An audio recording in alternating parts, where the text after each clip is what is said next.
रसिक प्रेक्षक मंडळी सुद्धा इथे जुळायला सुरुवात झाली आहे. तर नमस्कार रसिक प्रेक्षक हो, स्वागत आहे आपलं आजचं स्पेशल पाहुण्याच्या या भागामध्ये. आणि आज दिनांक 8 ऑगस्ट 2020 संध्याकाळच्या 6 वाजलेले आहेत आणि तुम्ही माझ्या इंस्टाग्राम, व्हॉट्सअप आणि फेसबुक पोस्टवर बघितलंच असेल की आज आपल्या ह्या कार्यक्रमामध्ये आपल्याला मार्गदर्शन करण्यासाठी कोण आलेले आहेत. अर्थातच आपल्या सोबत आता आहेत दंत शल्य चिकित्सक डॉक्टर सौ कविता उदय जोशी ह्या शेगाववरनं आपल्याशी जुळलेल्या आहेत. यांच्याबद्दल जरा मला तुम्हाला सांगायला आवडेल की 12वीचं शिक्षण पूर्ण झाल्यानंतर GDC कॉलेज अकोल्यामधनं यांनी यांचं वैद्यकीय शिक्षण पूर्ण केलेलं आहे.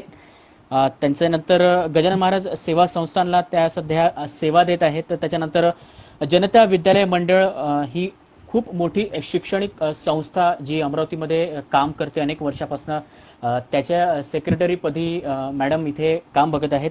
त्याच्यानंतर जायंट इंटरनॅशनल NGO मध्ये काम करत असताना त्यांच्या ह्या कामाचं एक मोल जाणून त्यांना बेस्ट प्रेसिडेंटचा अवॉर्ड सुद्धा इथे मिळालेला आहे. त्याच्यानंतर बेस्ट मेडिकल ऑफिसरचा अवॉर्ड सन 2012 मध्ये त्यांना मिळाला आहे. तर आणि विशेष करून सन 2012 पासून त्यांचं विजयलक्ष्मी मल्टी स्पेशालिटी नावाने त्यांचा स्वतःचा स्वतंत्र डेंटल क्लिनिक सध्या शेगावमध्ये आहेत आणि त्या तिथे सध्या आता कार्यरत आहेत. तर अशा या अष्टपैलू व्यक्तिमत्वाशी मला बोलायला आवडेल आणि आपले रसिक प्रेक्षक जुळले आहेत, त्यांचं सुद्धा स्वागत. आणि मॅडम तुमचं सुद्धा स्वागत आहे.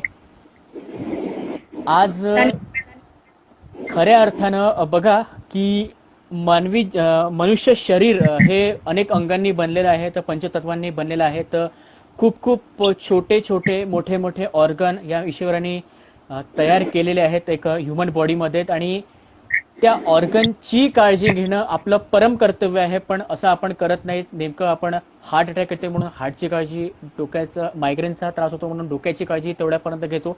पण या सर्व गोष्टींमध्ये दातही एक मेन ऑर्गन बॉडीचा असतो, त्याची पण काळजी घेणं खूप महत्वाचे आहे.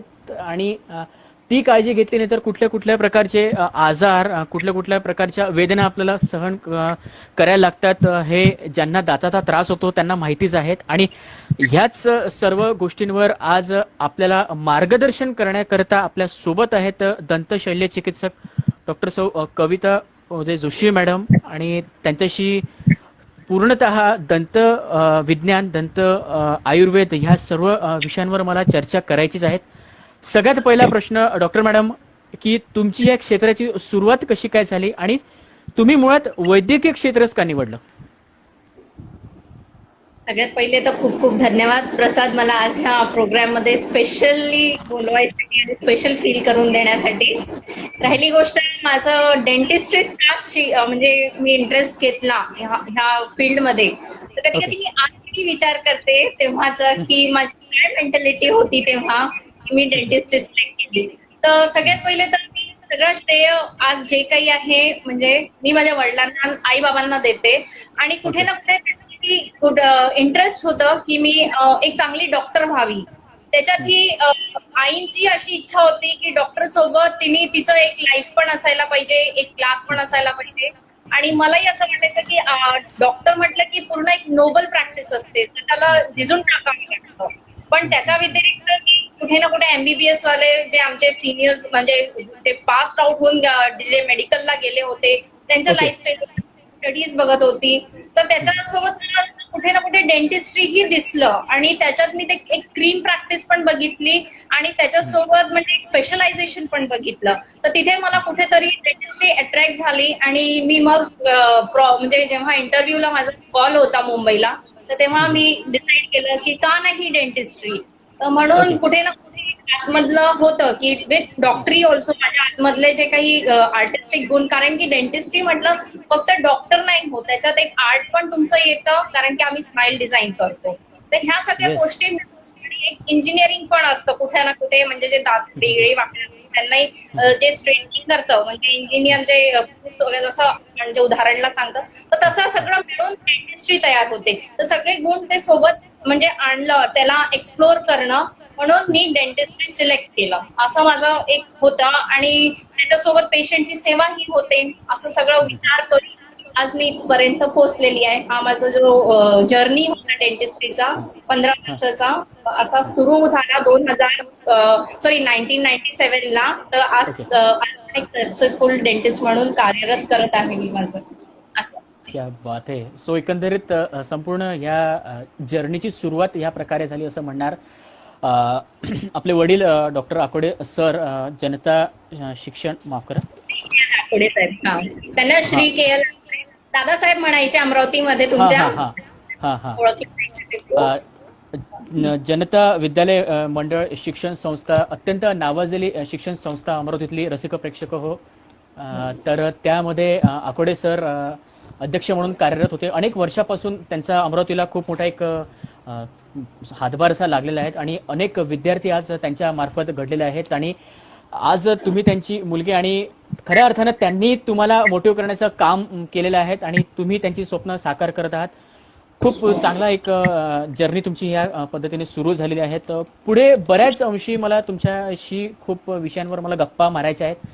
खऱ्या अर्थानं स्माईल, नॅचरल स्माईल क्रिएट करण्याचं काम जरी आमचं असलं आणि ती एक दातांवर अशी एक अवलंबून असते असं आपण म्हणतो आहे. येतोय ना माझा आवाज? हो, क्लिअर आहे, क्लिअर आहे. हा.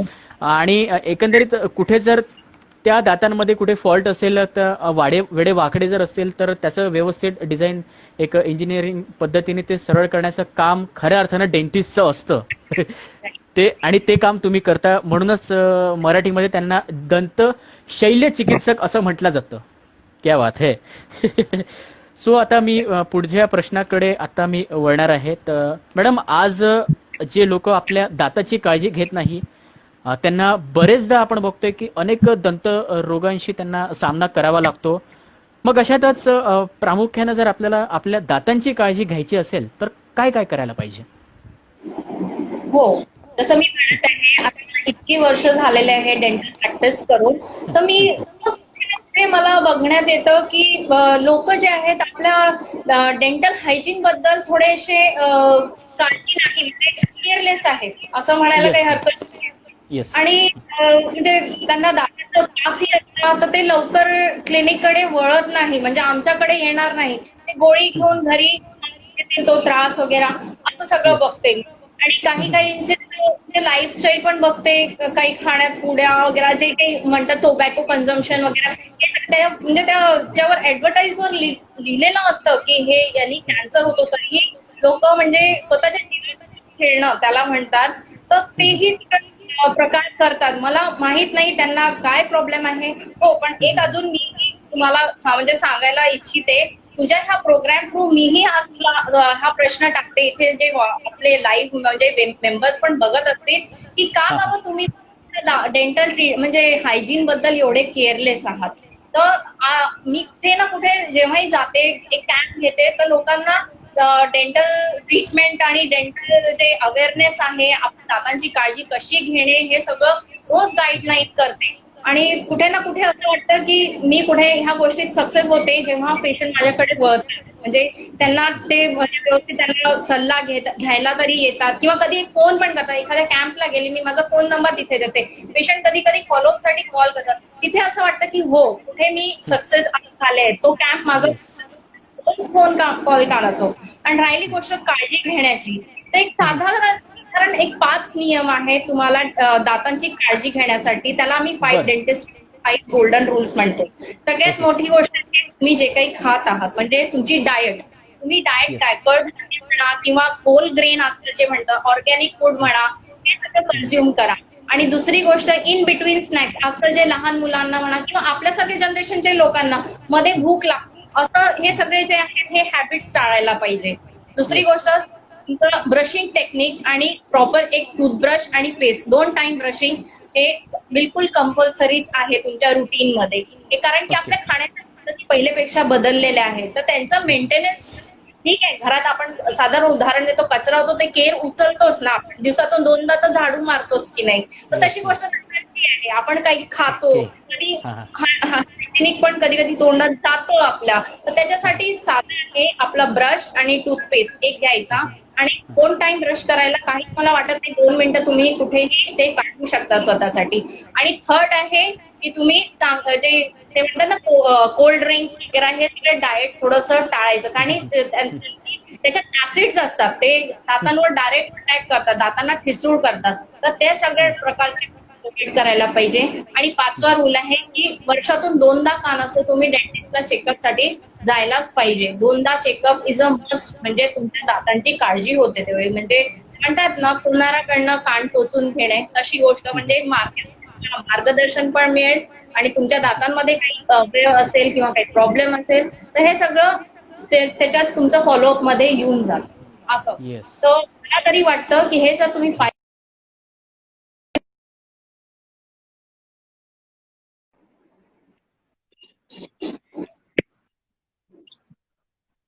जे घेणं गरजेचं आहे. तर बघा रसिक प्रेक्षक हो, की आताची जीवनशैली पद्धती सगळी बदलत चाललेली आहे. येतोय आवाज माझा? हो हो आता सगळी जी जीवनशैली बदलत चाललेली आहे आणि या सगळ्यांमध्ये आपण खूप फास्ट होत चाललो आहे. त्यामध्ये आपण म्हणजे मुख्य खाणं आपण टाळतो आहे, तर फास्ट फूड वगैरे जंक फूडकडे आपण जास्त वळतो आहेत. कुठे बाहेर गेलं तर रेलिश वाटावं म्हणून कोल्ड्रिंक्स वगैरे घेणं, या सगळ्या गोष्टी ह्या कितपत स्टँडर्ड जरी असलं तरी ते दात ठिसूळ करण्यासाठी या सगळ्या गोष्टी कारणीभूत आहेत असं मॅडमने आपल्याला सांगितलं. तर त्यांचे जे 5 रूल्स आहेत एकंदरीत सगळ्या रसिक प्रेक्षकांनी जर ते ऐकले असतील तर ते नक्कीच फॉलो करतील आणि त्यांच्या ह्या संपूर्ण लाईफस्टाईलमध्ये ह्या गोष्टी करतील. या सगळ्यांमध्ये एक प्रामुख्यानं आणि खूप महत्वाचं आणि बेसिक म्हणजे 2 टाइम्स ब्रश. 2 टाइम्स ब्रश हे खूप इम्पॉर्टंट आहे. तर मला वाटते त्या 2 टाइम्स ब्रश मध्ये आजकाल एक आपण सकाळला ब्रश करतो उठल्यानंतर आणि एक किमान झोपण्याच्या आधी ब्रश करायला काहीच हरकत नाही मॅडम. राईट राईट एकदम करेक्ट. सो सकाळला जसं रसिक प्रेक्षक आपण ब्रश करताय तसंही झोपायच्या अगोदर सुद्धा आपण एकदा जर ब्रश केलं तर कुठल्या प्रकारचे कॅव्हिटीज, कीड वगैरे लागण्याचं प्रमाण एकंदरीत जे मोठं असेल ते कमी असू शकतं असं मला एक वाटतं. बरोबर ना? हो हो हो अगदी अगदी. सो बोला ना, बोला बोला बोला मॅडम. नाही जसं कीड वगैरे जे लागण्याचं जे प्रकार आहे ते व्यवस्थित कधी कधी म्हणतात ना व्यवस्थित ब्रश ही नाही केल्यामुळे पण दातांना कीड लागून राहते, कारण की ते अन्न तिथेच साचलेलं राहतं. तर त्याच्या व्यवस्थित वेळेवर केली तर ते व्यवस्थित फूड म्हणजे जे आहे ते तिथून निघून ती जागा क्लीन होते. म्हणजे मेंटेनन्स कोणत्याही लागतंच आजकाल, तर ते तसंच तोंडाचंही ते ब्रशिंग म्हणजे एक छोटस मेंटेनन्स आहे. येस. सो एकंदरीत अशा प्रकारे आपल्या ह्या दातांची काळजी घेणं खूप जरुरी आहेत आणि खूप चांगल्या पद्धतीनं मॅडम आपल्याला गाईड करताय. तर पुढे आणखी बरेच प्रश्न आहेत मॅडमशी मला हितगुज करायचे आहेत त्या विषयांवर. मॅडम मी पुढच्या प्रश्नाकडे इथे जातो आहे. डॉक्टर मॅडम, आज आता दात सेन्सिटिव्ह असणं ही खूप मोठी समस्या आपल्याला भारतभरात पाहायला मिळते आहे. एकंदरीत फॅमिलीमध्ये जर 5 लोक असतील तर किमान त्या 5 लोकांमध्ये 2 लोकांना दातांचा सेन्सिटिव्हनेस चा हा प्रॉब्लेम आहे. काय आहे दात सेन्सिटिव्ह असणं आणि याच्यावर काय एक उपाय आहे? प्रसाद, सगळ्यात पहिले तर मला खूप तुझं छान म्हणजे कौतुक करावं असं वाटत आहे. का बरं? कारण की तुझं जे अनालिसिस तू डेंटिस्ट्री बद्दल थोडंसं करून आलेलं आहे, म्हणजे सेन्सिटिव्हिटी वगैरे म्हणजे अगदी ते मला खूप छान वाटत आहे. आणि याच्या थ्रू आपण लोकांना अवेअरनेस आणू ह्याबद्दल. क्वेश्चन खूपच, सेन्सिटिव्हिटी हा खूप कॉमन प्रॉब्लेम आहे, म्हणजे आफ्टर, आणि हा पण एक एज लिमिटेड प्रॉब्लेम आहे. लहान मुलांमध्ये लवकर सेन्सिटिव्हिटी नाही दिसेल तुला, ठीक आहे. हे प्रॉब्लेम म्हणजे आफ्टर द एज ऑफ 18 किंवा 19 असं हा प्रॉब्लेम म्हणायला काही हरकत नाहीये. लहान मुलांमध्ये सेन्सिटिव्हिटी, तर सेन्सिटिव्हिटी का होते तर त्याचं एक कारण नाही सांगेल मी, तर त्याचं कारण का होते, पण का होते हे सांगते मी तुला. त्याच्यासाठी माझ्याकडे एक छोटा मॉडेल आहे फोटोचा, दिसते आहे. ओके. Yes yes. हा आपला दाताचा मॉडेल आहे, राईट? ओके. ओके. तर याच्याकडे एक हे इनॅमल म्हणून सगळ्यात हार्ड, म्हणजे आपल्या बॉडी मधला सगळ्यात हार्ड पार्ट म्हणतो इनॅमल जो आहे, हाडापेक्षाही जास्त स्ट्रॉंग असतो. तर जे काही आपण वगैरे ना तर डायरेक्ट ह्या इनॅमलशी कॉन्टॅक्ट मध्ये येतं, राईट. आणि जर Yes. ऍसिडिक तोंडात गेलं किंवा ऍसिडिटी सारखा प्रॉब्लेम आपल्याला असेल तर हा इनॅमल वीक व्हायला सुरुवात होतो आणि त्याची खालती लेअर आहे त्याला डेंटिन म्हणतात. आणि जसं उदाहरणला म्हणू, एखाद्या फर्निचरवर सनमायका कसा असतो तो घासून जातो तर खालची लेअर दिसते, तसंच हे जर इनॅमल घासून गेला ना तर खालचं डेंटिन एक्सपोज होतो आणि तिथून जर ते डेंटिस एक्सपोज होतं ते असतं सेन्सिटिव्ह, म्हणूनच त्याला सेन्सिटिव्हिटी हा प्रॉब्लेम. म्हणजे थंड पाणीही तुमच्या कॉन्टॅक्ट मध्ये आलं किंवा कधी कधी पेशंट म्हणतो की बिलकुल मला थंडी हवाई मॅडम सहन होत नाही, तर कारण की हा जो डेंटिन पार्ट आहे तिथून दातांच्या नसा सुरू होतात आणि ते जर डायरेक्ट मध्ये किंवा पाण्यात कॉन्टॅक्ट मध्ये येतं किंवा गरम थंड खाल्ल्याने असं काही कॉन्टॅक्ट मध्ये आलं तुमच्या, तर पेशंट अगदी दात पकडून असं करंट लागल्यासारखं म्हणतो पेशंट, कधी कधी आम्हाला कंप्लेंट करतो, तर असा प्रॉब्लेम होतो. तर हे सगळं म्हणजे सेन्सिटिव्हिटी टाळायसाठी आपण काय करायला पाहिजे, तर तेच मी म्हणते आपलं डाएट सगळ्यात मोठा रोल प्ले करतं त्याच्यात. म्हणजे जे ऍसिडिक फूड नाही, म्हणजे जास्त मसालेवाले पदार्थ किंवा जेवण झाल्यावर कोणाला खूप लोणचं किंवा लिंबू खाण्याची सवय असते, त्यांनी दाताचं इरोजन होते. इरोजन म्हणजे जे इनॅमल आहे ते ठिसूळ होऊन जाते आणि ते एकदा की सेन्सिटिव्हिटी सुरू होते, होऊ शकते पुढे जाऊन सेन्सिटिव्हिटी कीड मध्ये तयार होऊ शकते, असं सगळं. ओके. सो एकंदरीत हॅलो, हा ओके. हा आवाज थोडा अडकळला होता. अच्छा अच्छा, पुन्हा रिपीट. नाही नाही, दातांच्या सेन्सिटिव्हिटी पर्यंत आलेल्या आहेत, आता शेवटचे 2 लाईन्स काय ते. अच्छा अच्छा, तर हे जे आपल्या दातावरचं जे सगळं हार्ड लेअर असतं इनॅमल, ते जेव्हा त्याला जेव्हा डॅमेज होते आणि त्याच्या आतलं पोर्शन डेंटिन जेव्हा एक्सपोज होतं ना, तर तेव्हाच हा सेन्सिटिव्ह प्रकार सुरू होतो. कारण की तिथूनच ती जी जागा असते तिथून दातांच्या नसा सुरू होतात. तर म्हणून त्याला कधी थंड पाणी म्हणा किंवा असं गरम वगैरे काही खाण्यात किंवा कधी कधी थंडी हवाई सहन करू शकत नाही पेशंट आणि मग तो क्लिनिकला येतो की मला अगदी थंड वगैरे पिल्यावर खूप दातांना कळ लागते असं म्हणतात. ते ऐकलंही असेल टीव्हीवर, झंझनाहट. तर त्याला घाबरण्याची पण गोष्ट नाही आहे, ती कॉमन प्रॉब्लेम आहे. असं कोणतंच प्रॉब्लेम अशी नाहीये त्याला सोल्युशन नाहीये, तर यालाही सोल्युशन त्याकडे. तर बेसिक म्हणजे मार्केटमध्ये N number of desensitizer paste available आहे, डिसेन्सिटायझर माउथ वॉशेस पण अवेलेबल आहे. तुम्ही ते सुरू करा. असंही नाही म्हणेल की 1-2 दिवसात जादू होईल आणि तो प्रॉब्लेम सॉल्व्ह होईल. हळूहळू तुम्ही लाईफस्टाईल, खाण्याच्या पद्धती, म्हणजे का बरं सेन्सिटिव्हिटी झाली तो प्रकार आपण जर हे सॉल्व्ह करू तर तुमचा सेन्सिटिव्हिटीचाही प्रॉब्लेमला तुम्ही ओव्हरकम करू शकता. आणि बेटर गायडन्स पहिले डॉक्टरांकडूनच ते घ्यायचं की तुम्हाला कोणतं डिसेन्सिटायझिंग पेस्ट आणि ओरल माउथवॉश सूट करतं, ते सल्ला घेऊन तुम्ही ट्रीटमेंट सुरू करू शकता. खूप मुख्य प्रश्नाचं तुम्ही उत्तर दिलेलं आहे, कारण भारतभरामध्येच नाही तर संपूर्ण विश्वामध्ये सेन्सिटिव्हिटी नावाचा एक खूप मोठा, म्हणजे काय म्हणायचं त्याला, एक सायकोलॉजीने म्हणता येईल त्याला, एक वेगळ्या प्रकारचं दुखणं दातांचं, म्हणजे थंड पाणी पितोय, दात झोमणार. Yes yes, it's a common dental problem. Normal थंड पाणी पितोय, दात झोमणार, कधी कधी चहा किंवा गरम पाणी पिल्या गेलं तर दात झोमणार, कधी कधी थंड हवाही, म्हणजे पहिल्यांदा मी असं ऐकलं की थंड हवाही जरी कुठे लागली दाताला तर ते असं झोमल्यासारखं होतं, एक विचित्रपणा एक झोमल्यासारखं होतं आणि संपूर्ण दातांमध्ये कळा यायला लागतात, असं सगळं होतं. ते एक कारण मी मिस केलं इथे, कधी कधी स्ट्रेस होतो सेन्सिटिव्हिटी. तसं म्हणजे आपले दात आहेत ना, म्हणजे क्लंचिंग झोपेत वगैरे ना पेशंट काय करतात, दातांना दात अगदी मिटतात, ते स्ट्रेसमुळे वगैरेही होते किंवा चांगली झोप न होण्यामुळे. कधी कधी दातांवर एवढं प्रेशर होते की ते इनॅमलला डॅमेज करायला सुरू होतं. तर याच्यामुळे ही सेन्सिटिव्हिटी कधी डेव्हलप होते. हेच नाही तर अजून एक लास्ट एक आहे की डायबिटीज, हायपरटेन्शन सारख्या पेशंट्समध्ये ही सेन्सिटिव्हिटी प्रॉब्लेम होऊ शकतो, कारण की डायरेक्ट त्यांच्या ओरल हायजीनवर प्रॉब्लेम होतो आहे. तर ते ओरल हायजीनवर इफेक्ट झाला की सेन्सिटिव्हिटी सारखाही प्रॉब्लेम सुरू होऊ शकतो. हे काही म्हणजे बेसिक प्रॉब्लेम आहे सेन्सिटिव्हिटी होण्याचे. म्हणजे खूप महत्वपूर्ण ना, इन जनरल सगळ्यांना समजेल किंवा काही असं वाटत असेल की मॅडम खूप डीप मधून सांगत आहे असं, तर मला सांग, इन जनरल पण मी सांगू शकते बेसिक्स गोष्टी पण, असं काही असेल तर मला.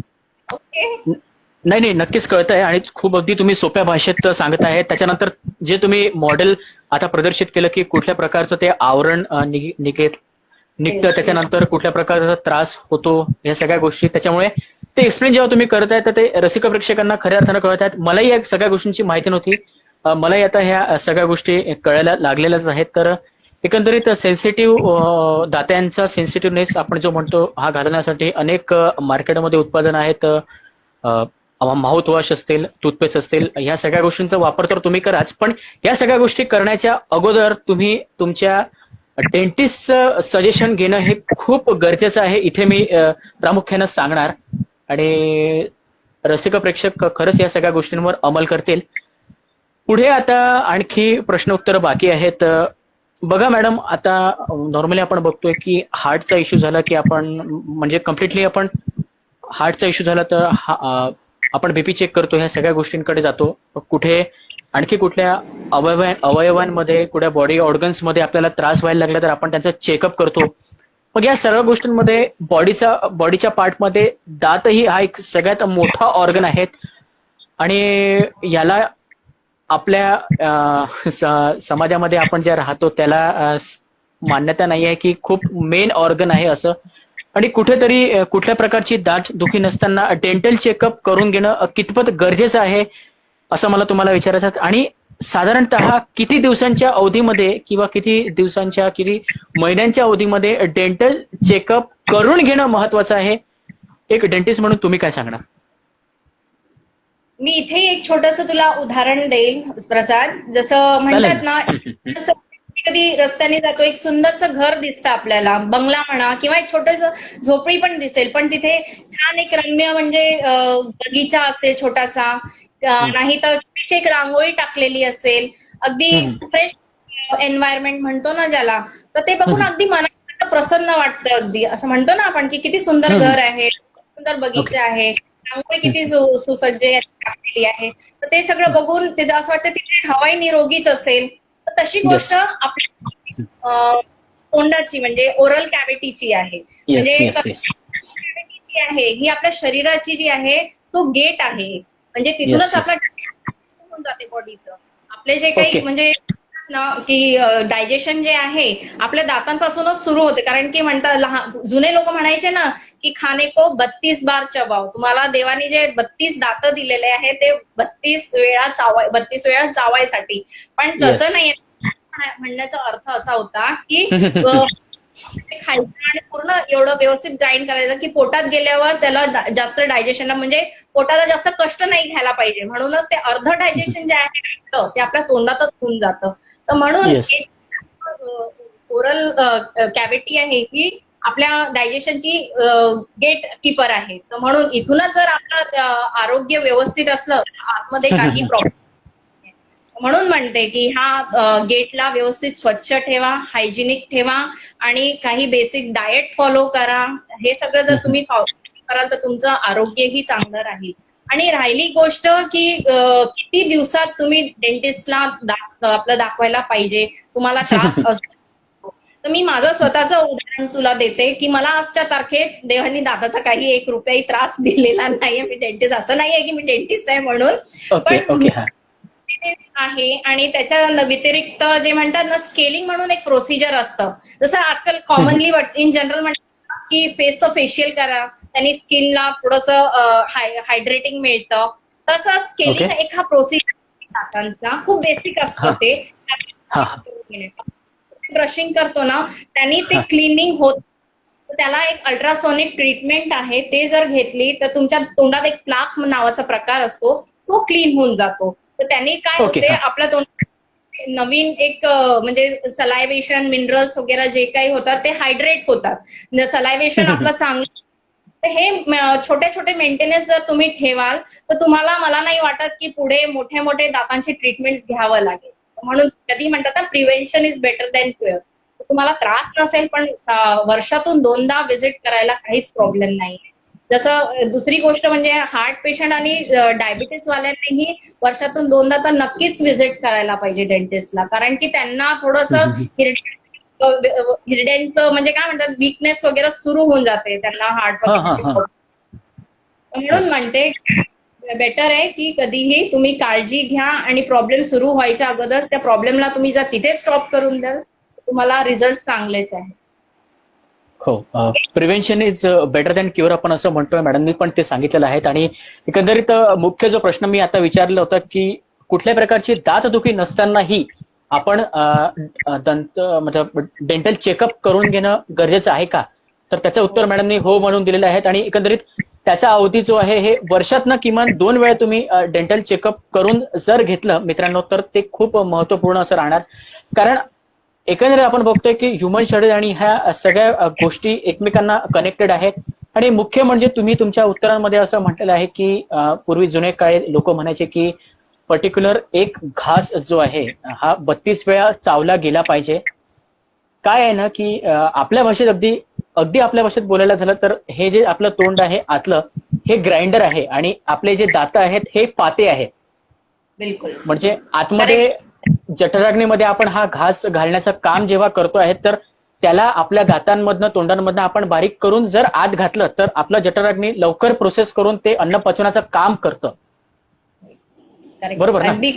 Yes yes yes. सो खूप मोठं शास्त्र आणि आहे ह्या सगळ्या गोष्टींमागे. आणि खऱ्या अर्थानं या सगळ्या गोष्टींचा तुम्ही अभ्यास करत आहेत आणि या सगळ्या गोष्टींचे खूप बारकावे आमच्या प्रेक्षकांसमोर मांडत आहेत. नेमकं बघा ना की आज खरंच मी सांगतोय मी पण दात एक सामान्य ऑर्गन म्हणून या सगळ्या गोष्टींकडे पाहिलं जातं. कुठेही दाताला कळ आली थोडीशी माझी दाढ दुखते आई असं म्हटल्यानंतर जा मेडिकलमधनं गोळी घेऊन ये. मग कुठला तरी तो केमिस्ट तुम्हाला एक तात्पुरती पेन किलर वगैरे देणार. मग त्याचे साईड इफेक्ट्स नको व्हावेत.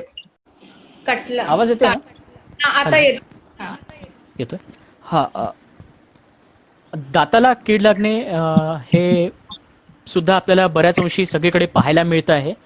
मग यावर सरळ दात काढून टाकणे हेच सोल्युशन आहे की आणखी काही यावर उपचार आहेत?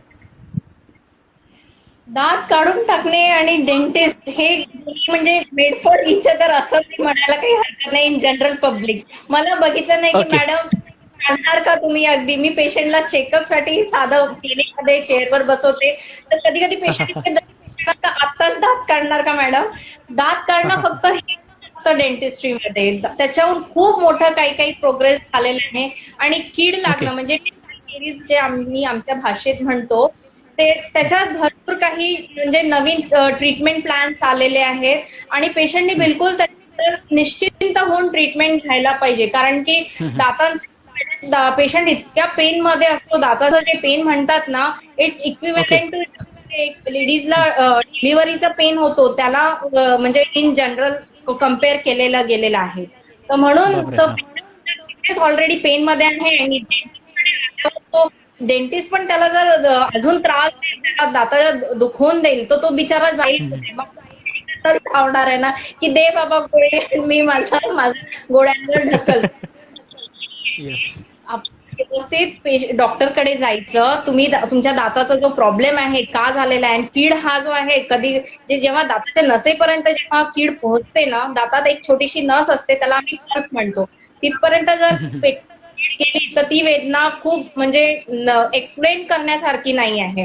तर त्याच्यासाठी एक ट्रीटमेंट आहे त्याला रूट कॅनल ट्रीटमेंट म्हणतात. बेसिक ट्रीटमेंट जेव्हा खूप जास्त पेन आणि दात सडायला लागतो आहे तेव्हा ते रूट कॅनल असतं. तर ते करून घेतलं की पहिल्यासारखं एकदम ओके होऊन जातो. तुम्ही पहिल्यासारखं त्या दातांनी जेवू शकता. दात काढून घेणे हे बेसिक ट्रीटमेंट नाही. जे आहे दातांमध्ये कीड लागणे हे का बरं होते तर तेच आहे की तुमचं हॅबिट्स म्हणा किंवा तोंडामध्ये जे आपले ऍसिड्स तयार होतात ते दातांना ठिसूळ जर करत असेल तर ते दातांच्या कीडमध्येही ट्रान्सफर होते आणि मग दात किडायला सुरुवात होते आणि तोंडातच संसर्ग होतो. एका दाताची कीड दुसऱ्या दाताला लागते. म्हणजे म्हणतात ना एक सडला की शेजारच्या कांद्याला सडवतो. एक आंबा सडला की शेजारच्या दातांची कीड दुसऱ्या दात आणि म्हणून ते हळूहळू हे संसर्ग तोंडाला आपल्या फिरतो. कारण की आपली लाळ जी आहे तोंडातली ती पूर्ण ते किडलेले म्हणजे जे जर्म्स आहेत ते फिरवते. तर म्हणून हे कीड दिली तोंडात लागायला मग सुरुवात होते. तर म्हणून एक दात जर किडला आहे तर लवकरात लवकर त्याची जी बेसिक ट्रीटमेंट असते ते डॉक्टरांच्या मार्गदर्शनाने तुम्ही करून घेऊ शकता. त्याच्यात आरसीटी आहे. काही बेसिक असेल तर सिमेंट्स पण आहेत, लेझर आलेले आहेत. अशा काही ट्रीटमेंट अजून आमच्या डेंटिस्ट्रीमध्ये रोज येऊन राहिलेले आहे आणि पेशंटनी फक्त तुमच्या डेंटिस्टवर चांगला भरोसा ठेवा आणि काय म्हणतात त्याला विश्वास ठेवा आणि ट्रीटमेंटला जायला काही हरकत नाही. जर तुम्ही neglect कराल तर तुम्ही स्वतःही प्रॉब्लेम मध्ये पडाल. प्रॉब्लेम छोटी नाही, ती मोठी मोठी होत जाते आणि प्रॉब्लेमच्या पाठीमागचा मग जो तुमचा सगळा जो प्रॉब्लेम आहे तो क्रिएट म्हणजे एक सर्कल. म्हणून बेटर आहे ऑलवेज म्हणजे तरच ती प्रॉब्लेम सॉल्व्ह करून घ्यायला काही हरकत नाही आहे असं. ओके, हो. आलंय लक्षात? तर येस, तर मुख्यत्वे करून तुम्ही इथे दातांच्या किडीबद्दल जो मुद्दा मांडला आहे की एखाद्या प्रेग्नंट वुमनला जेव्हा जन्म देते एका बाळाला तेव्हा जो त्रास असतो तो प्रायमरी स्टेजवरचा आणि सेकंड लार्जेस्ट पेन हा दातदुखी असं म्हटलं जातं. खूप भयान असतं हे सगळं. मला झालेलं नाही आहे दैवयोगानं, पण घरांमध्ये आजूबाजूला आपण बघतोय की खूप रेअर आहे अगदी हे, म्हणजे खूप पाहायला मिळतं दातदुखी वगैरे ह्या सगळ्या गोष्टींवर. तर रसिक प्रेक्षक हो, सगळ्यात पहिले जर अशा प्रकारची कुठली कीड वगैरे तुमच्या दातांमध्ये वगैरे जर तुम्हाला पाहायला मिळत असेल तर सगळ्यात पहिले विश्वस्त आणि जवळच्या डेंटिस्टचा सल्ला तुम्ही घ्यायचा आहे. कुठल्या प्रकारचं केमिस्ट मेडिसिनमध्ये जाऊन स्वतःच आपला उपचार आणि गोळ्या वगैरे ह्या सगळ्या गोष्टी करायची गरज नाही आहेत. त्यानंतर मॅडमने सांगितलं की एकदमच या सर्व गोष्टींवर दात काढणंच पाहिजे हे सोल्युशन नाही, तर ह्या सगळ्यांमध्ये रूट कॅनल असेल, दातांची स्वच्छता असेल, त्यामध्ये सिमेंट भरणं असेल, ह्या सगळ्या गोष्टी दंतशल्य चिकित्सक म्हटल्यानंतर स्टेप बाय स्टेप्स त्या ज्या सगळ्या प्रोसेस असतात त्या सगळ्या गोष्टी फॉलो केल्या जातात आणि एकांती मग जेव्हा दात काढायचं खरंच काम पडत असेल तरच मित्रांनो हा काढण्यात होतो. खऱ्या अर्थानं आज फ्रँकली मला तुम्हाला सांगायला आवडेल, तुम्ही पण तुमच्या या उदाहरणामधनं सांगितलं की दात काढणं म्हटलं की एक खूप मोठा टास्क त्या लोकांना वाटतो की खूप पेन होईल, मला खूप आग होणार आणि मग माझं डोकं दुखणार आणि संपूर्ण दिवस त्यात होणार. खूप भीती वाटते ह्या सगळ्या गोष्टींची. तर एकंदरीत तुम्ही या सगळ्या रसिक प्रेक्षकांची भीती या कार्यक्रमाच्या माध्यमातून तुम्ही काढलेलीच आहेत. तर घाबरून जायचं कारण नाही आहे मित्रांनो. आणि एक दात जर आपला किडत असेल तर लगेच त्याच्यावर उपचार घेऊन त्या सगळ्या गोष्टींवर सोल्युशन काढून मोकळं होणं गरजेचं आहे. कारण कुठेतरी हा एक दात जो किडलेला असतो तुमच्या संपूर्ण या सिस्टीममध्ये सापडतो तर लगेच तो दुसऱ्या दातांनाही सडवण्याचं काम तितक्याच तेजीने करत असतो. बरोबर ना मॅडम? बरोबर, अगदी बरोबर. बरोबर. सो अशा प्रकारे दात जर किडले असतील तर प्रायमरी स्टेजवर तर खऱ्याच अर्थानं तुम्हाला तुमच्या डेंटिस्टचा सल्ला घ्यायचा आहे आणि नंतर ते जे सगळं सांगतील त्या सगळ्या गोष्टी तुम्हाला फॉलो करणं गरजेचं आहे. सो मॅडम, पुढे आता प्रश्न उत्तरांकडे आपल्याला जायचं आहे. तर आता एकंदरीत नाही म्हणता म्हणता 15 वर्षापासून तुम्ही या क्षेत्रात आहात. अनेक NGO साठी तुम्ही काम केलेलं आहात. मी पुन्हा येईलच त्या सगळ्या गोष्टींकडे. अनेक नामांकनं तुम्ही पटकावली आहेत, अनेक अवॉर्ड्स तुम्हाला मिळालेले आहेत, त्याच्यानंतर प्रेसिडेंट अवॉर्ड सुद्धा आहेत. या सगळ्या गोष्टींचे अनेक मोठे मोठे अवॉर्ड सुद्धा तुम्हाला मिळाले आहेत. मग ह्या क्षेत्रामध्ये काम करत असताना किंवा मग पर्सनल आयुष्यामध्ये सुद्धा काम करत असताना आमच्यासोबत तुम्हाला असा एक किस्सा शेअर करायचा आहे जो सदैव तुमच्यासाठी अविस्मरणीय आहे. एखादा मेमोरेबल इन्सिडेंट असेल तर तो आम्हाला सांगा. Memorable incident yes. आहे तर एक नाही, भरपूर आहे तसे. पण की आपल्या खरी मेहनतीचं जे एक सुख असतं म्हणजे आणि ते Yes. मी केलेलं आहे माझ्या लाईफ लॉंग. मी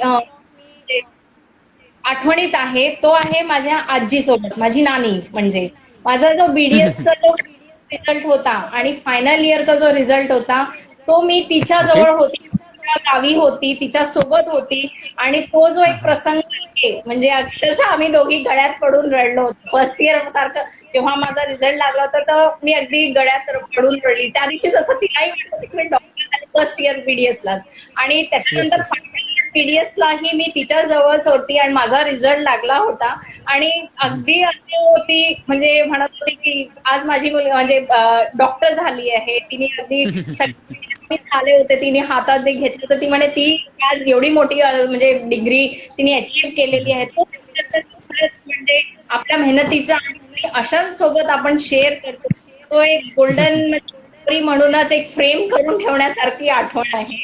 आणि काही छोट्या मोठ्या गोष्टी म्हणजे कधी आपण एक छोटीसही अचिव्हमेंट किंवा कोणाला एक छोटेसही स्माईल देतो, आपल्यामुळे कोणी स्माईल करतं किंवा काय म्हणतो तो आनंद सगळ्यात मोठ्यात येस. त्याच्यात आपले आई वडील, ते जे आपण काही असं करतो लाईफ मध्ये आणि त्यांच्या चेहऱ्यावर जे एक हास्य असतं, ते एक आनंद असतो, त्याचं कुठेच ती मेमोरी खरंच हे गोल्डन फ्रेम्स मध्येच करून ठेवण्यासारखे आहे.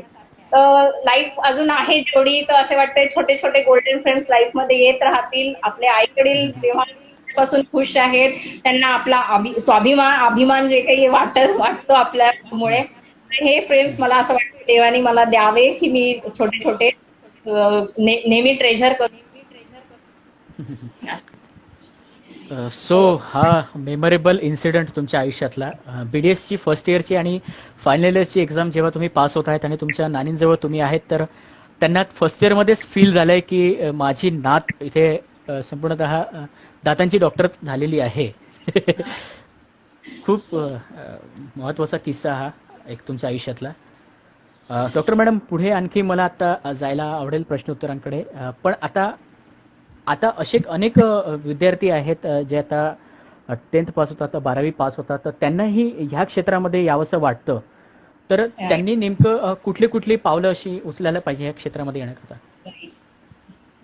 बघितलं जाईल तर डेंटिस्ट्री खरंच खूप सुंदर आहे. म्हणजे जर तुम्ही एक्सप्लोअर करायला असाल ना डेंटिस्ट्री म्हटलं, तर फक्त म्हणजे दातांमध्ये कीड किंवा असं छोटे मोठे प्रॉब्लेम्स त्याच्या व्यतिरिक्तही तुम्ही त्याच्यात भरपूर स्पेशलाइज ब्रांचेस पण आहेत. म्हणजे स्पेशलाइज येस. ब्रांचेस म्हटलं स्माईल डिझायनिंग आजकाल खूप ट्रेंड मध्ये आहे. म्हणजे तुम्हाला जास्त सर्जिकल मध्ये नाही पडायचं असेल तर तुम्ही एक कॅटेगरी ही सिलेक्ट करू शकता डेंटिस्ट. तर स्माईल डिझायनिंग बर. हे खूप म्हणजे लेझर आलेले आहेत किंवा तुम्हाला जर सर्जरी ही आवडत असेल तर तुम्ही ऍज अ मॅक्झिलोफेशियल सर्जन म्हणून असं मोठे मोठे सर्जरीज असतात, मोठे मोठे ओरल कॅन्सर्स असतात, त्याला तुम्ही फेस करून ते म्हणजे सर्जरी वगैरे शिकू शकतात. ते म्हणजे पोस्ट आफ्टर BDSचं आहे. पण BDS मध्ये इन प्रोसिजर शिकाल ना, तर हे सगळे तुम्ही हँड टू हँड म्हणजे स्पेशलाइज ऑलरेडी तुम्ही BDS मध्ये होऊन जातात.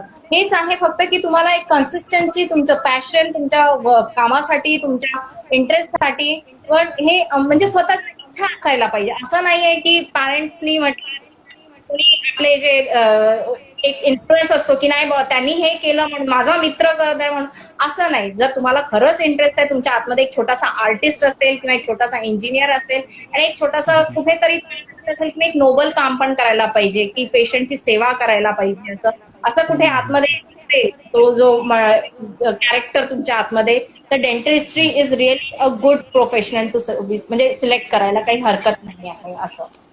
आणि दुसरं एक रिझन असं पण कारण म्हणजे शेअर करायला इच्छिते की म्हणतात ना की एक स्माईल द्यायला, जेव्हा पेशंट ला एक स्माईल आपण देतो आणि तो ट्रीटमेंट घेऊन येस.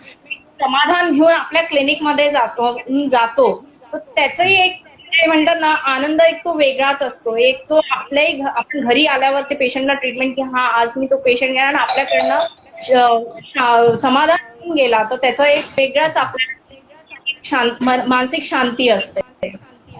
असं सगळं आहे, ह्या गोष्टी आहेत. त्यामुळे dentistry is not a bad choice असं. It is always a very yes. त्याला एक खूप नोबल प्रोफेशन सारखंही आहे आणि पण तुम्ही खूप काही करू शकता ऍज अ डेंटिस्ट. नक्कीच आत्ताच हल्ली 12वीचे रिझल्ट्स वगैरे झालेले आहेत आणि खऱ्या अर्थानं जर पुढे डॉक्टरी क्षेत्र आणि पुढे मास्टर्स डिग्रीकडे वळायचं असेल, तर 12वी नंतर आपण या सगळ्या गोष्टींना अप्लाय करू शकतोच. जे हा जे हा इंटरव्ह्यू बघत असेल, तर त्यांच्याकरता खऱ्या अर्थानं तुम्ही ह्या सगळ्या गोष्टींसाठी गाईड केलेलं आहे. खऱ्या अर्थानं डेंटल आज आपण म्हणतोय तर नोबल एक असं प्रोफेशन तयार झालेलं आहे आणि याहीमध्ये खूप वेगवेगळे सेक्टर्स आलेले आहेत, तर त्याही क्षेत्रामध्ये मित्रांनो तुम्ही नक्कीच करिअर असं करू शकता. पुढे आणखी बरेच प्रश्न आहेत, तर त्याकडे मला वळायचं आहे. अर्थातच मी मूळ मुद्द्यावर येतो आहे तुम्हाला घेऊन. डॉक्टर मॅडम, आज आम्हाला आमचे दात निरोगी ठेवायचे असतील तर अशी कुठली दिनचर्या पाळणं आम्ही गरजेचं आहे असं तुम्हाला वाटतं? दिनचर्या, ओके. दिनचर्या म्हटलं तर एक इन जनरल मी म्हणेल तुम्हाला की एक डिसिप्लिन लाईफ जर तुम्ही जगाल म्हणजे डिसिप्लिन एक तुमचं रुटीन असतं ते तुम्हाला एक हेल्दी लाईफ देईल पुढे जाऊन. म्हणजे त्याच्यात येस. मी साधा माझ्या याच्यातूनच क्षेत्रातच म्हणेल की स्टार्टिंग युअर डे म्हणजे सुरुवात तुमची एक चांगल्या ब्रश आणि पेस्टनी सुरुवात करायची दिवसाची आणि दिवसाचा जो पण आहे तो एक ब्रश आणि पेस्टनीच करायचा. तर तुमचं ओके. म्हणजे आरोग्यही चांगलं राहील. तुमचं बाकीचंही म्हणजे जे ओरल हायजीन व्यतिरिक्तही म्हणजे जर तुम्ही हे सगळं फॉलो कराल तर एक नक्कीच तुम्हाला चांगलं ओरल हेल्थ पण मिळेल आणि तुमचं बाकीचंही जे आहे आरोग्य ते चांगलं राहील. तर म्हणून एक डिसिप्लिन लाईफ असायला पाहिजे. त्याच्यात डिसिप्लिन लाईफ म्हटलं की डाएट सगळ्यात पहिले त्याच्यात आलं. तुमचं रुटीन बरोबर. तुम्ही एक सेट करायलाच पाहिजे की आज मला हे कामं माझे करायचे आहेत किंवा तुम्ही वीकली येस. प्लॅन करू शकता. हे सगळं आणि त्याच्यात तुम्ही तुमच्या आरोग्याला कधीही दुर्लक्ष करायचं नाही. एक्सरसाइज त्याच्यात मस्ट आहे. आजकाल आपलं लाईफस्टाईल इतकं फास्ट झालेलं आहे की सगळंच काही बदललेलं आहे. आपण आपल्या स्वतःचं एवढा वेळ देत नाही. तर म्हणून असं वाटतं की का नसतं एक अर्ध्या तासाचं की 15 मिनिट्सचं वॉक का नसतो करायचं किंवा घरातच बसून छोटे एक्सरसाइज असतात, स्ट्रेचिंग एक्सरसाइज तेही तुमच्या लाईफस्टाईल मध्ये ऍड करा. त्याच्यानंतर तुम्ही जे खाता तुम्ही ते होता असं म्हणतात. तर म्हणून तुमचं डाएट पण मेंटेन ठेवा. तुमच्या त्या ब्रेनवर त्याचा इफेक्ट नाही व्हायला पाहिजे. आणि दुसरं म्हणजे स्ट्रेस फ्री लाईफ जगा. कोणत्याही गोष्टीला मी म्हणते म्हणजे आपल्याला एक सोल्युशन असतं. त्याला कधीही फेस करायचं. प्रॉब्लेम छोटाच असतो, कधीही मोठा नसतो. ते मोठा आपलं त्याची मानसिकता करते. तर म्हणून बेटर आहे की ऑलवेज बी पॉझिटिव्ह आणि ऑलवेज कीप स्माइलिंग. हे तुम्ही 2 मंत्र पाळाल तर तुमची लाईफ खूप इझी होईल. तर दॅट इज द छोटासा गुरु मंत्र. एक चांगली काळजी घ्यायला म्हणजे हेच नाही डेंटल हायजीन थ्रूआउट तुमच्या हेल्थ साठी पण चांगलंच आहे. तर ह्या बेसिक छोट्या छोट्या गोष्टी फॉलो म्हणजे माझं सांगणं आहे काम माझं ड्युटी आहे. बट ते तुम्हाला लाईफ मध्ये तुम्ही एकदम नाही करू शकता. हळूहळू 2 दिवस तुम्ही करून बघा. तुम्हाला स्वतःच चांगलं वाटेल की आज मी एक्सरसाइज केली, आज मी पॉझिटिव्ह राहिलो. या सगळ्या गोष्टी तुम्ही आज मी स्माइल करून दिला, आज कोणाचं काम मी करून दिलं. ह्या छोट्या छोट्या गोष्टी का नसतं तुम्हाला एक खूप चांगली पॉझिटिव्ह लाईफ देते. पॉझिटिव्ह लाईफला तुम्ही घ्या तर तुमची हेल्थ पण पॉझिटिव्हच राहील. अशा गोष्टी आहेत. नॉर्मल. येस. खूप चांगल्या पद्धतीनं तुम्ही मार्गदर्शन केलेलं आहे मॅडम. नॉर्मल लाईफमध्ये आपण उठतोय तर आपलं दिवसक्रम अर्थातच ब्रश करण्यापासून होतो. एक प्रॉपर ब्रशिंग आपण जे म्हणतो टूथपेस्ट घेऊन ब्रशिंग करण्याची पण एक नवीन टेक्निक तुम्ही तुमच्या आधीच्या प्रश्नांमध्ये सांगितलेले आहेत की खूप घाईत नाही तर एक किमान 4-5 मिनिटं हळूहळू हळूहळू आतून बाहेरनं वरनं खालनं त्याच्यानंतर टंग क्लीन करण्याचा एक प्रकार वेगळा असतो या सगळ्या गोष्टींना. एकंदरीत काय की ब्रशिंग जर आपण चांगली करत आहोत तर मित्रांनो तर कुठेतरी आतमध्ये जंतू कुठेतरी आतमध्ये कॅव्हिटीज होण्याचं प्रमाण जे आहे हे कमी होतं. ही गोष्ट झाली ब्रशिंगची. पुढे आपण आता हेल्दी लाईफस्टाईल खूप कमी प्रमाणात जगतो आहोत. खूप वास्ट लाईफ आपली झालेली आहे. तर या सगळ्या गोष्टींमध्ये बाहेरचं खाणं, कोल्ड्रिंक्सचं सेवन करणं, जंक फूड खूप जास्त घेणं, स्नॅक्स आणि कुठेतरी संपूर्ण दिवसांमध्ये दिवसभरातनं सतत आपण खाणं ह्या सगळ्या गोष्टी करतो. थोडंसं जरी आपण खातोय तर कुठे ना कुठे कॅव्हिटीज होण्याची मात्रा ही खूप जास्त वाढते असं आपण म्हणतोय. इन जनरल काय तर दातांची काळजी घ्यायची आहे. ट्वाईस अ डे आपल्याला ब्रश करायचाच आहे. या सगळ्या गोष्टींमध्ये आपल्याला जर हेल्दी लाईफस्टाईल जर जगायची आहे तर कुठेतरी प्राणायाम, योगा या सगळ्या गोष्टी करणं ही खूप आपल्याला गरजेचं आहे असं म्हणलं आहे. Thank you so much once again ma'am, तुम्ही या सगळ्या गोष्टींचं मार्गदर्शन इथे करत आहात. पुढे आता मला आता वेगळ्या प्रश्नांकडे जायचं आहे. तर संत श्रेष्ठ श्री गजानन महाराज यांच्या पावनभूमीकडनं तुम्ही बिलॉंग करतात, अर्थातच शेगाव करणं, आणि ह्यामध्ये तुम्ही आपलं क्लिनिक सांभाळून शेगाव संस्थानमध्ये तुम्ही आठवड्यातनं 2 दिवस सेवा द्यायला जाता. तर हे खूप मोठं पुण्याचं काम तुमच्याकडनं घडत आहे. तर काय आहे तिथले अनुभव आणि सगळ्या ह्या सगळ्या गोष्टी सांगा ना आम्हाला. अनुभव म्हटला तर 2005 मध्ये मला माझी मेडिकल ऑफिसर म्हणून नियुक्ती पंढरपूरलाच मिळालेली आहे. हे देवाची कृपा म्हणावं म्हणा असो. तर पहिले माझे अपॉइंटमेंट आपलं जे श्री क्षेत्र पंढरपूर आहे तर ते मला फर्स्ट अपॉइंटमेंट मिळाली. मी तिथे जॉईन पण झाले. खूप ओके. म्हणजे नवीन गाव होतं, सगळं नवीन. आणि त्याच्यानंतर माझी जी सेकंड पोस्टिंग होती, म्हणजे तेही एक माझ्यासाठी आश्चर्यच आहे की ते शेगाव मिळालं मला. तर ओके. तेही दुसरं म्हणजे महाराष्ट्राचं दुसरं पंढरपूर म्हटलं की आपलं श्री गजानन शेगाव आहे. तर हे म्हणते म्हणजे म्हणायला हरकत नाही आहे की आई वडिलांची पुण्य आहे आणि कुठे माझंही इच्छा होती की शेगाव मध्ये स्थायी व्हायचं. तर ह्या सगळ्या गोष्टी आहेत ज्या म्हणजे जिथून माझा प्रवास हा सुरू झाला होता. आणि म्हणायला की गजानन महाराजांवर जी माझी पहिलेपासून जी आस्था होती की बिलकुल नाव त्यांचं घेतलं आणि बस मला असं वाटायचं की सगळं मला म्हणजे मिळालं. फक्त नाव घेऊनच एक जो समाधान मिळायचा महाराजांचा, तो एक येस. वेगळाच अनुभव आहे. तर शेगावमध्ये राहणं हे माझं खूप मोठं अहोभाग्य आहे. नशीब लागतं ह्या गावात राहायला आणि त्यांचा हात माझ्या डोक्यावर नेहमी सदा वाटत. मी मुंबईतही होती पोस्टिंग करा माझ्या जॉबमध्ये. फक्त महाराजांचं नाव यायचं मला खूप डोक्याला शांतता आणि जे काही मनात चालायचं अगदी शांत होऊन जायचं. हे एक वेगळाच येस. अनुभव आहे आणि तो महाराजांचा तो त्यालाच माहित आहे तो अनुभव काय असतो. तर म्हणायला येस. मग की पूजा वगैरे किंवा कुठेतरी वडिलांनी शिकवलं होतं की माझा डॉक्टर आहे तर रुग्ण सेवा हीच ईश्वर सेवा म्हणतात.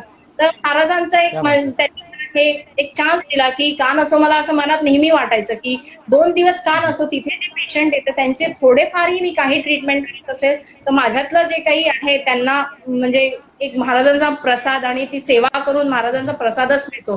ते पेशंट तिथले आपल्याला आशीर्वाद देतात किंवा ते आपल्याला समाधान करून ते ट्रीटमेंट मी करते. तर असं वाटतं की काहीतरी आपण चांगलं करतो आहे आणि रात्री एक जे सुखाची झोप लागायला पाहिजे तर हे मी. आणि तिथे तर बिलकुल साक्षात असं वाटतं की माझं दुसरं माहेर घरच आहे मंदिरात गेल्यावर. आणि तिथे अशी येस. सेवा करणं म्हणजे महाराजांना नमस्कार आहे माझा तो. येस. असं आहे. ओके. अ, सन 2012 पासनं Vijayalakshmi multi speciality dental clinic नावाने स्वतःचं तुमचं एक डेंटल क्लिनिक आहे तिथे.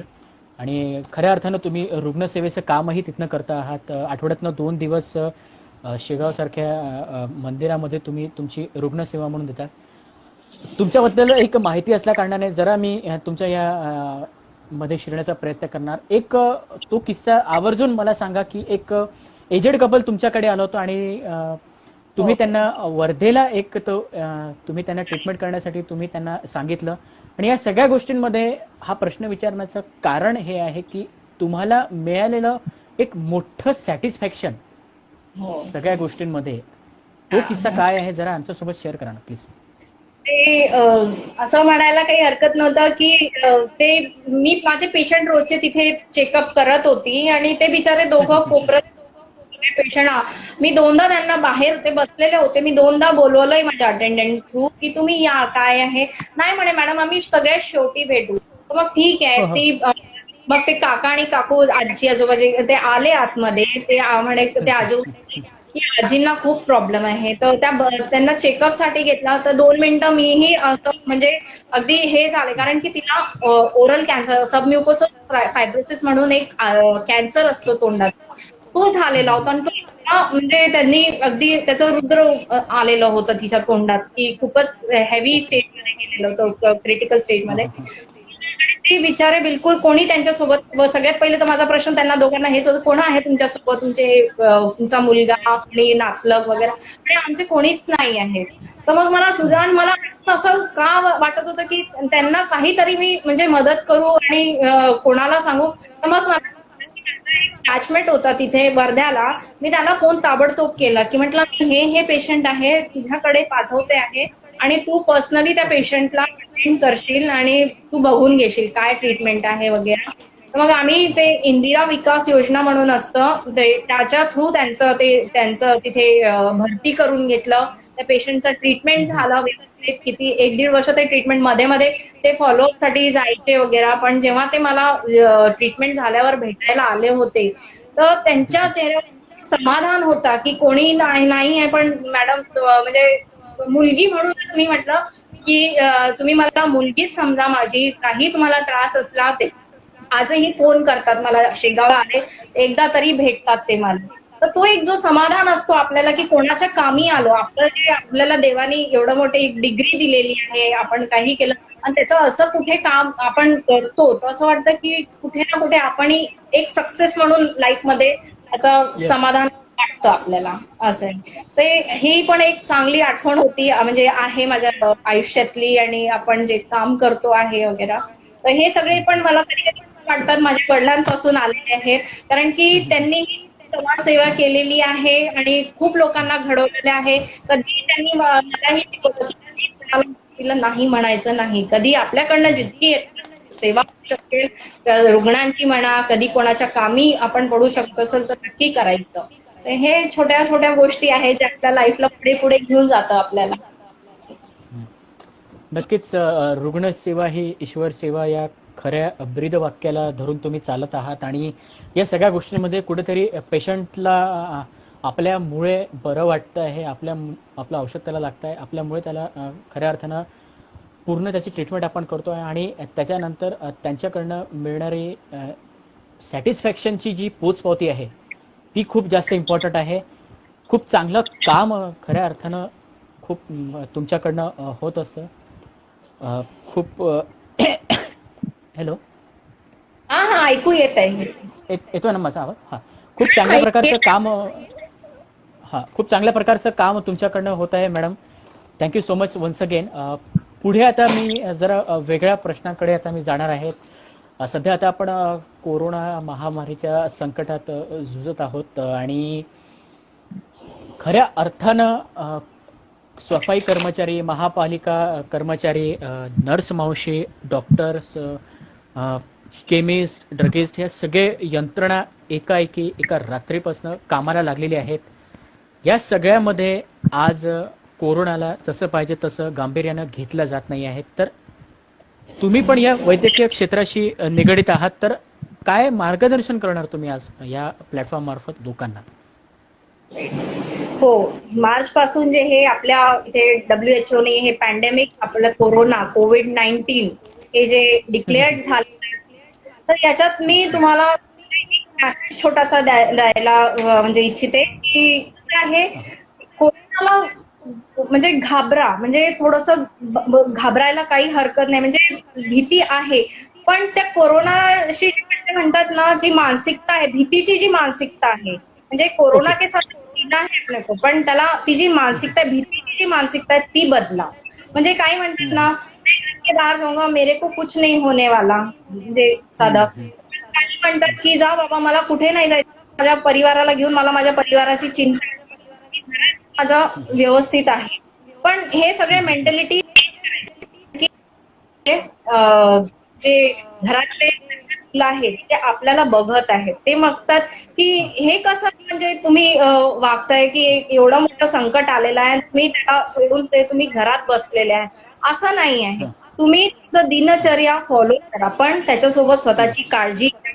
कुठे अनावश्यक जाण्याची काही गरज नाहीये, पण तुमची ड्युटी जर तुम्हाला मिळत असेल की बा तुला आज जॉबवर जायचंच आहे, तुला 4 पैसे कमवायला बाहेर जायचंच आहे, तर त्याची प्रॉपर केअर करा. स्वतः म्हणजे बाहेरचं खाणं टाळा, एक तर सगळ्यात मोठं, आणि सॅनिटायझर ठेवा, मास्क सोबत ठेवा. जसं म्हणतात ना आजकाल, म्हणजे आपण म्हणतो ना ताटात मीठ असणं आवश्यक आहे, तसंच आजकाल हातात सॅनिटायझर असणं तेवढंच आवश्यक आहे. आणि SMS फॉलो करा, सोशल डिस्टन्सिंग, गर्दीच्या जागेत जाऊ नका. जसं म्हणतात ना की आज लॉकडाऊन आहे तर लोक अगदी बाजारात तुटून पडतात की बाबा 3 दिवस घर बंद, आता बंद राहणार आहे. असं नाही, प्रॉपरली तुम्ही छोटस बेसिक गोष्टी घरात ठेवा ना, की तुम्हाला महिनाभर पुरायला पाहिजे, आणि एक सोयीस्कर वेळ काढा की ते सगळं तुम्ही गर्दीला टाळू शकाल असे कामं करा. होम डिलिव्हरीज अवेलेबल आहेत, ते फॉलो करा.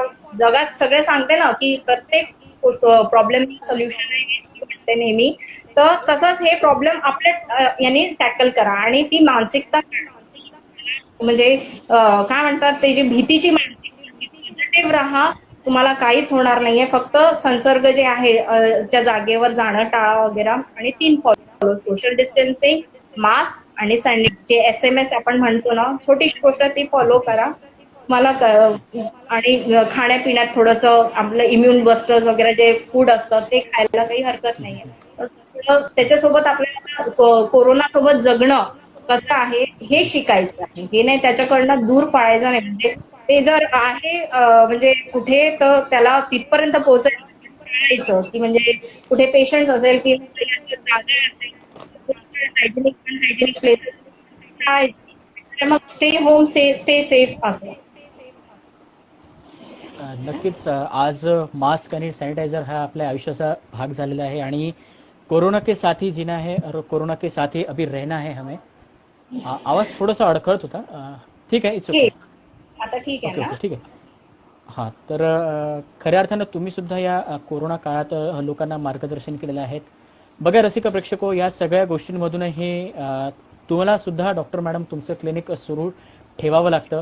म्हणजे आता सध्या बघितलं तर कोरोना नाहीच तर ह्याही व्यतिरिक्त लोकांना नॉर्मल फ्ल्यूज, सर्दी, खोकला, त्याच्यानंतर कफ आणि दातांचे आजारही होऊ शकतात. तरी तुम्ही पण एक खूप मोठं जोखीम पाळून ह्या सगळ्या गोष्टींची सेफ्टी घेऊन सुद्धा तुम्हाला क्लिनिकमध्ये तुमची ड्युटी निभावावी लागत आहे. सो रुग्णसेवा करणाऱ्या संपूर्ण सफाई कर्मचारी, महापालिका कर्मचारी, अधिकारी वर्ग, नर्स मावशी, डॉक्टर, कंपाऊंडर आणि सर्व प्रकारचे भारतीय डॉक्टरांना आणि स्वतः तुम्हाला सुद्धा आजचं स्पेशल पाहुण्यातर्फे एक मानाचा मुजरा आणि एक सलाम. Thank you so much. आभारी आहे.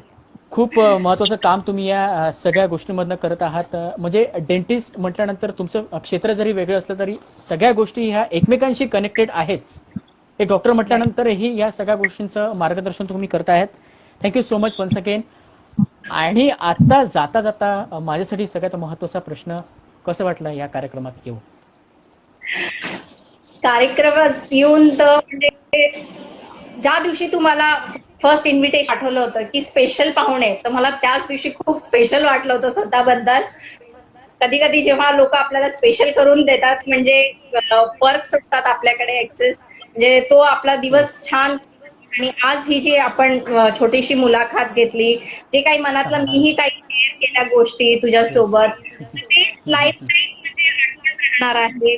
काही मी पॉझिटिव्ह सांगितलं असेल, काही निगेटिव्ह, आणि काही म्हणजे लोकांपर्यंत ह्या गोष्टी पोहोचत आहे. आणि राहिली माझ्या ह्या प्रवासाबद्दल कोणाला कुठून थोडंसं इन्स्पायरी झालं असेल तर मला आज वाटेल की हे इंटरव्ह्यू माझा सक्सेस झाला. आणि तुझ्यासोबत आज 4 गोष्टी करून मलाही खूप आनंद वाटतोय. आणि तूही खूप मोठा असं कपिल शर्मा टाईप आणि आपलं आहे त्यांच्यासारखं असं मोठा अँकर हो किंवा एक सेलिब्रिटी टाईप हो. आमचीही तुला खूप शुभेच्छा आहे. तिथेही जा, एक चांगलं ह्युमन बिंग म्हणजे म्हणतात ना, ह्युमॅनिटी जास्त जगायला पाहिजे. एक चांगलं म्हणजे पॉझिटिव्हिटी पसरायला पाहिजे, असं एक सेलिब्रिटी बनायला पाहिजे तू, अशी माझी शुभेच्छा आहे तुला ह्या प्रोग्राम थ्रू. आणि थँक्यू सो मच मला आज बोलवल्याबद्दल. मला खूप छान वाटलं या प्रोग्राम मध्ये. आणि माझेही काही जे होते, मी काही पॉइंट्स विसरले होते, आज ते पुन्हा मी स्टडी केले, तर मलाही असं वाटत आहे की कुठेतरी ब्रेनवरची जी डस्ट होती ती झटकल्या गेलेली आहे. नेहमी बोलत राहायचं, छान वाटतं.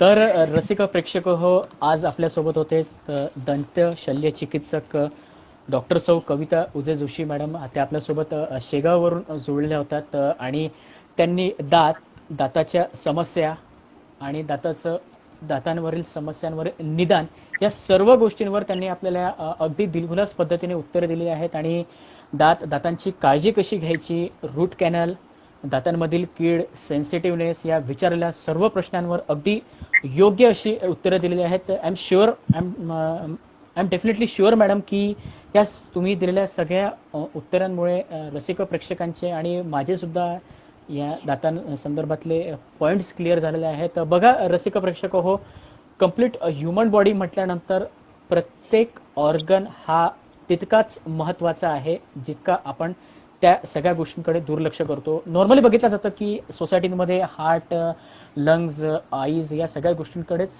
खूप जास्त प्रामुख्याने लक्ष दिलं जातं. तर दातही एक महत्त्वपूर्ण ऑर्गन आहे आणि त्याचीही काळजी तितक्याच योग्य आणि खबरदारीनं घेण्याची गरज आहे.